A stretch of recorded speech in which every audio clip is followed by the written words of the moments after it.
One more thing before we get out of here, I got another rapid fire for you. I seen Jim Carrey. Now, we grew up on A Living Color watching that. I thought this was real interesting. He said, brilliant black minds gave me a shot in Hollywood when none of the white guys thought I could connect or being leading man. I got my first starting role, Ace Ventura, because of In Living Color, Forever Grateful. Now, he's talking about Keenen Ivory Wayans, Damon Wayans, and the crew of In Living Color, giving him his first shot. Jim Carrey is an icon right now, you know what I mean? But he's a real motherfucker. What do you think about that?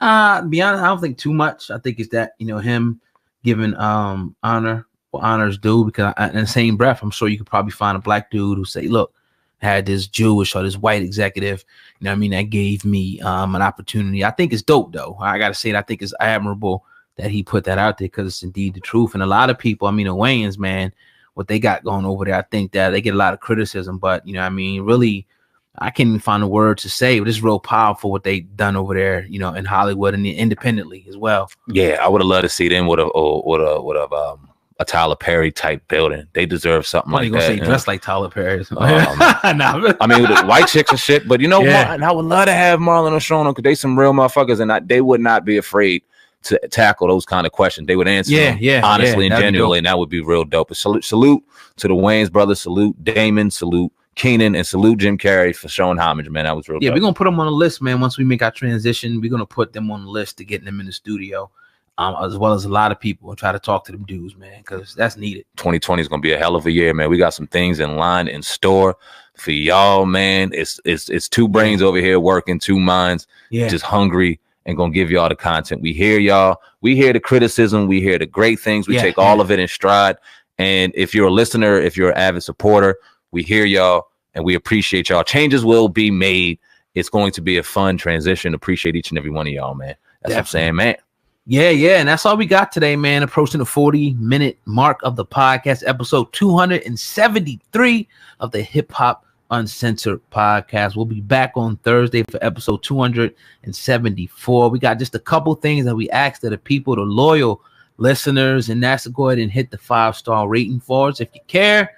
Also, make sure you leave a comment. Groundbreaking all the time. Groundbreaking, because we broke ground, of course. Yes, you guys did. And so they're going to give us that award, and we're all going to go back. It is said, at least Keenen called us. Keenen was like Professor Xavier from the X-Men. He was like, I'm getting the crew back together. And I'm like, okay, when? He said, I'll give you the time and the place. And I'm like, get us all together. And so I'm one of the X-Men. See, I'm not Wolverine. Who are you? Because that would be Jamie. Okay. Cyclops probably would be Jim. Okay. You know what I mean? Storm will probably be Jamie. Would it be Jamie? No. Yeah. Okay. All I know is that I'm Beast. How so? I'm Beast. Because Beast is like with the suit. He's like mild-mannered, but when it comes to throwing down, when those cameras come on, watch out. Can you do a quick impersonation of your Beast? Uh-huh. You might have saw that in Ace Ventura, too. So, are you excited to be reunited with in Spanish, that would be the chupacabra. But anyway. Am I right now? Are you excited to be reunited with your cast again? Yeah, I can't wait. What are you looking forward to? Just being with them, because there's nobody like them. Like, I've gone 15 years, in movies and TV shows, and I haven't been around anybody or any type of actor that can do what we did. And what we did was, we, read each other's mind. It's like, I would start a sentence, and Jim would finish it, or Jamie. And we rehearse all week, and we do one thing all week. But then when it came to showtime, we do something totally. Everybody's doing something different, so you just had to keep up. So it's basically the whole cast was very well versed in improv. All the way. So you might get a line back thrown at you that has nothing to do with what you were gonna say, and you don't want to blow it because you're in front of all the cameras. Okay. So you're like, I could do this. I could do this. I can do this. So you're listening to him, you're like, I can do this. I can do this. Because Keenen got mad every time we did it. So he wants to say, hey, cut, he'd go to the room. Yo, motherfuckers, man, we're gonna be off the air. I'm telling you, they're gonna cancel us. Y'all keep that shit up. And we're like, okay.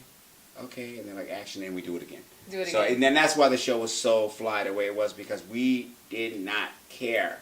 And I'm excited of getting us back together on that too. So what was one of the funniest things that happened on the set? Oh man, so many. I think the funniest thing, I don't think David thought it was funny, but David Alan Greer was like a Shakespeare actor, right? So Keenan said, you know what? I think I'm going to let you do Shakespeare. Because David is like a classical trained actor who took theater at Yale, you know. So he said, I'm going to let you do Shakespeare. And everybody's like, what does Shakespeare got to do with In Living Color? So David got all dressed up, put on his black mock neck, you know, and he's doing soft shoe. He's doing Othello. And Keenan let out a box of live chickens while he was doing it. So the audience was like laughing and laughing and laughing. And David thought he was killing it. He thought he was killing it. He didn't know like 20 chickens were like walking around. So that was one. I don't think he thought that was funny. I think it was funny. Yeah, me too. And then Jamie, I didn't think this was funny. But Jamie, when I watch it now, it looks funny. But it wasn't funny that I was going to punch him in his mouth. Because we were doing The Ugly Woman. And I had on a pair of, like, you know, Speedos. And I'm supposed to run around the table and he's supposed to grab them, you know, and let them go. He grabbed them and tried to pull them off. Like he was like, and they were like ripping, and I was like holding on. I was holding on for dear life. And like if you look at it real close, when they cut it or whatever, everybody was laughing. I was like, I'm gonna fuck you up. You guys gotta Google that. I'm not gonna Google it. Check it out. I'm gonna bust your ass. And then when I look back on it, like I couldn't replace a better TV moment than that. Nice. Yeah. So one of the questions I've always wanted to ask you is, when did you know that you were funny? When was that moment? It's so far back. You know, I never really, put it this way, I never really knew that I was a comedian. I always knew that I liked to laugh, but I really never really knew how funny I was because I would just make people laugh because I like to laugh. So it happened way back, way back. I think it was like in the first grade. You know, we were doing pledge allegiance, and I don't think they do that in school anymore. But you know, I pledge allegiance to the flag, and you put your right hand up. And I decided I'm gonna put up the black power fist while I was doing it. You know, and everybody's laughing. Everybody's like cracking up. And my teacher was like, "Oh, so you're the comedian?" And I was like, "I guess." You know, and she said, "Go to the office." So the hall monitor came. He walked me down to the office. He was like, "Oh, so you're the comedian?" And then I got down to the principal's office. He was like, "So you're the comedian?" I was like, "Well, 2 people told me that already. I guess I'm headed in that direction." It wasn't funny when my mother showed up, though. No, it wasn't. Yeah, the joke was over. The joke was over. So around that age, did you have any comedians that you would look up to? Yeah, Richard Pryor. Richard Pryor was the one and only best there is. You know what I mean? He's the best, you know. And my act is probably the closest to what he does. Because somehow that must have gotten into my subconscious watching him so much.